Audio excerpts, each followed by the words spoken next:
అందరికీ నమస్కారం. ఇప్పుడే అందిన వార్త. టీడీపీ ఎంపీకి విషాదం, భార్య కొడుకు కన్నుమూత.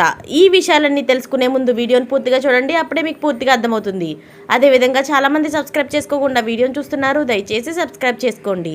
సబ్స్క్రైబ్ చేసుకోవడం వల్ల నేను చేసే ప్రతి వీడియో అప్డేట్ మీకు ముందుగానే నోటిఫికేషన్ రూపంలో వస్తుంది. అదేవిధంగా లైక్ చేయడం మర్చిపోతున్నారు, దయచేసి లైక్ చేయండి. లైక్ చేయడం వల్ల ఇటువంటి ఇంపార్టెంట్ ఇన్ఫర్మేషన్ చాలామందికి రీచ్ చేసిన వాళ్ళు అవుతాం. ఇక లేట్ చేయకుండా వీడియోలోకి వెళ్ళిపోదాం. ఒంగోలు మాజీ పార్లమెంటు సభ్యురాలు దివంగత ఎంపీ మాగంట సుబ్బరామిరెడ్డి సతీమణి మాగంట పార్వతమ్మ మృతి చెందారు. గత కొద్ది కాలంగా ఆమె అనారోగ్య కారణాలతో చెన్నైలోని ఆసుపత్రిలో చికిత్స పొందుతున్నారు. మాగంటి పార్వతమ్మ కావలి శాసనసభ్యురాలిగా కూడా పనిచేశారు. చాలా సున్నితమైన స్వభావం కలిగిన నేతగా గుర్తింపు పొందారు.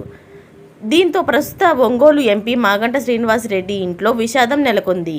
ఇటీవలే మాగంట సుబ్బరామిరెడ్డి కుమారుడు మరణించగా ఇప్పుడు పార్వతమ్మ మరణించడంతో కోలుకోలేని దెబ్బ తగిలింది.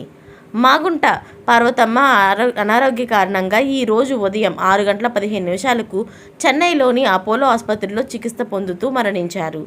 ఇలాంటి లేటెస్ట్ అప్డేట్స్ అన్నీ మీరు ముందుగానే పొందాలి అనుకుంటే ఛానల్ని సబ్స్క్రైబ్ చేసుకోండి. అలాగే పక్కనే ఉన్న గంట సింబల్ని క్లిక్ చేయడం మర్చిపోకండి. Thanks for watching friends.